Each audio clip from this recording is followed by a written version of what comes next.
السلفية هم من كانوا على مذهب السلف الصالح من الصحابة والتابعين. Et souvenez-vous que le prophète sallallahu alayhi wa sallam a averti cette ummah que sa fitna était dans l'argent. Fitnatu ummati al-mal. Et donc c'est pourquoi il est important pour le musulman de se préserver d'Allah et de son châtiment vis-à-vis de cette fitna. Et cette fitna, elle est présente par rapport à ce sujet qui est l'argent dans trois aspects. Premièrement, la façon dont on obtient cet argent. Deuxièmement, la façon dont on utilise cet argent et la façon dont on l'augmente. Et également, troisièmement, dans la façon dont on dépense cet argent et qu'est-ce qu'on fait avec.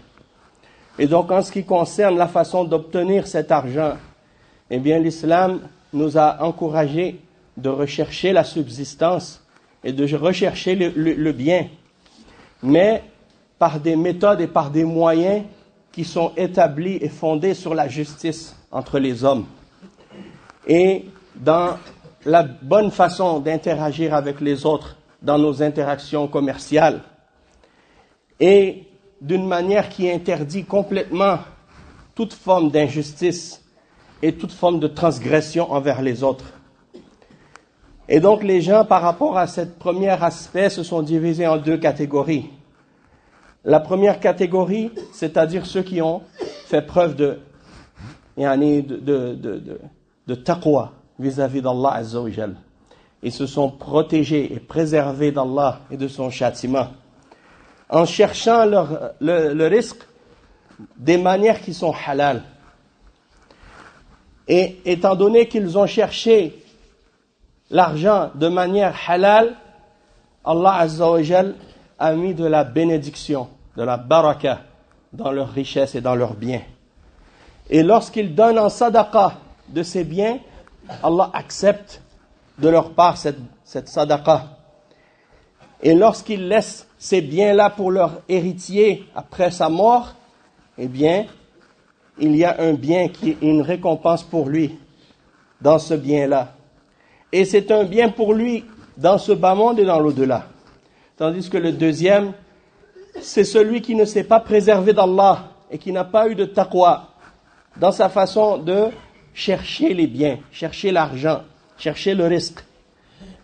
Et il a cherché l'argent par tous les moyens, sans tenir compte du fait que cette méthode ou cette source de subsistance, elle est halal ou haram. Et donc, pour ce type de personnes, ils ne font pas attention d'où leur vient l'argent, que ce soit de source halal ou de source haram. Et donc, s'ils donnent en sadaqa de cet argent, Allah ne va pas accepter d'eux. Et il ne va pas mettre de la bénédiction ou de baraka dans leurs biens. Parce que la source, elle est haram. Et le prophète sallallahu alayhi wa sallam dit « Inna Allah tayyibun, la yaqbalu illa tayyiba » Allah azza wa jal est bon et il n'accepte que ce qui est bon.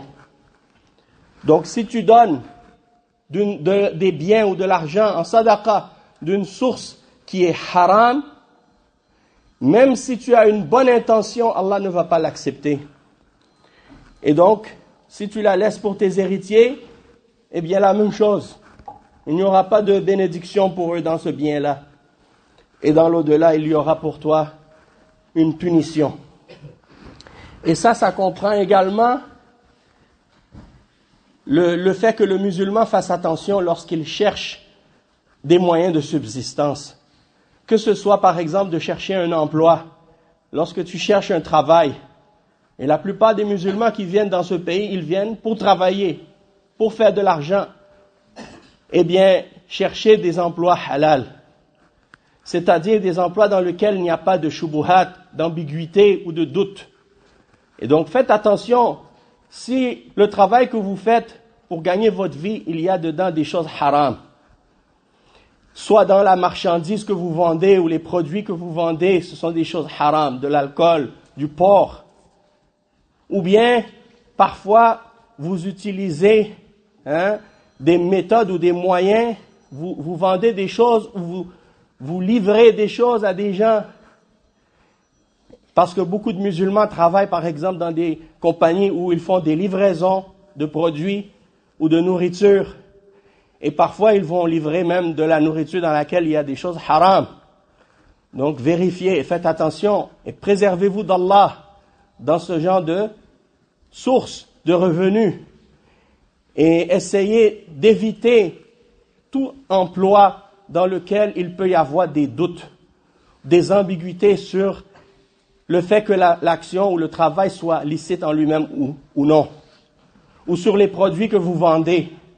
Si vous savez que vous vendez quelque chose que les gens utilisent en grande majorité dans le but de désobéir à Allah, eh bien dans ce cas-là, ce travail-là devient illicite en lui-même à cause de l'ambiguïté qui est rattachée avec l'utilisation que les gens font de ce produit-là dans un endroit en particulier qui est connu. Donc ça, c'est juste des conseils de façon générale, de craindre Allah et de se préserver. Et certains, malheureusement, parmi les musulmans, comme on a dit, tout ce qu'ils ont dans l'esprit, tout à ce à quoi ils pensent dans leur existence, c'est l'argent. Et ils oublient que Allah Azza wa Jal a déjà écrit pour eux leur subsistance. Alors qu'ils étaient dans le ventre de leur mère, l'ange, il descend après le 4e mois et il souffle l'âme dans le bébé, dans le fœtus. Et il écrit sa prédestinée. Il écrit sa durée, combien de temps il va vivre. Et il écrit sa subsistance. Donc ton risque, il est déjà écrit. Tu ne vas pas avoir 1 centime de plus ou 1 centime de moins. La seule chose qu'il te reste à faire, c'est de faire les causes. Bazlul asbab. Tu fais les causes dans le halal et Allah va te donner ton risque. Hein? Et le risque, il est, comme on a dit, il peut être dans le halal comme il peut être dans le haram. Mais toi, tu dois faire l'effort de chercher ton risque dans ce qui est halal et non dans ce qui est haram. Et la 3e catégorie ou le 3e cas, c'est la façon dont on dépense notre argent une fois qu'on l'a gagné.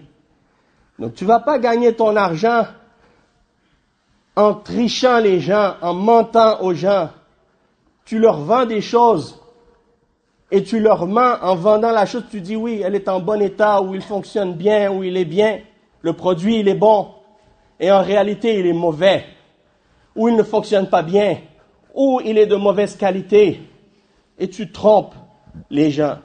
Et peu importe que la personne que tu trompes soit des musulmans ou des non-musulmans. Dans les deux cas, c'est haram. Le prophète sallallahu alayhi wa sallam, il a dit « Man ghasha falaysa minna » Celui qui triche, celui qui ment, qui triche aux gens, qui triche les gens, qui n'est pas honnête dans sa façon d'interagir avec les gens, dans le commerce ou dans d'autres choses, il n'est pas des nôtres. Et donc ça, c'est un rappel pour nous. Et aussi d'utiliser la modération par rapport à la façon dont tu dépenses tes biens. Et donc, tu ne vas pas tout donner ce que tu possèdes pour rester avec rien, après tu es obligé de mendier. Et tu ne vas pas non plus tout garder attaché à ton cou, mais tu vas faire le juste milieu.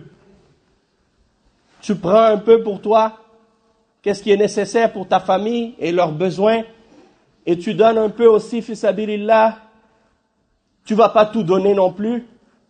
Donc c'est le juste milieu et l'équilibre, comme Allah Azza wa Jal nous l'a ordonné. Et on ne doit pas non plus être avare dans ce qu'on possède et pingre. Tu veux rien partager, tu veux rien donner. Avare et cupide. Hein? Tu calcules chaque sou. Et tu as peur de dépenser dans tout ce qui est bien. Et tu ne vas pas non plus être quelqu'un qui gaspille son argent, qui dépense dans des choses futiles et inutiles. Tout ce qu'il gagne, il le dépense, il le brûle. Ou il achète des choses haram avec son argent. Tu dis, mais c'est à moi, j'ai le droit de faire ce que je veux avec. Je suis libre. Non, tu n'es pas libre. Tu es un esclave d'Allah. Tu es un serviteur d'Allah. Et par conséquent, tu dois rester dans les limites d'Allah Azza wa Jal. Parce que cet argent qu'il t'a donné, c'est une amana. C'est une fitna, c'est un test, c'est une épreuve pour voir comment tu vas agir avec